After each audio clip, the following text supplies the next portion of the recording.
হরে কৃষ্ণ। এটি দামোদর মাস চলছে বা কার্তিক মাস। তো বছরের 3টে মাস খুব শুভ।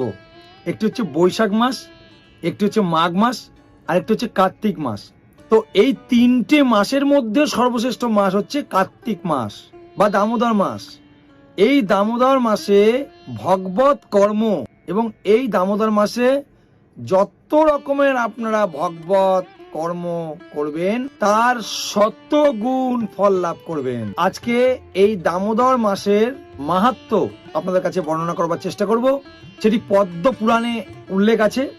এই মাসে যদি একটি পদ্ম ফুল অর্থাৎ পদ্ম ফুলের দ্বারা যদি ভগবানের পূজা করা হয় তাহলে সমস্ত রকম পূর্বকৃত শত শত জনমের পাপ বিনাশ হয় এবং সর্বপাপ বিনাশ হয়ে সর্বপাপ থেকে মুক্ত হয়ে বিষ্ণু লোকে গমন করেন।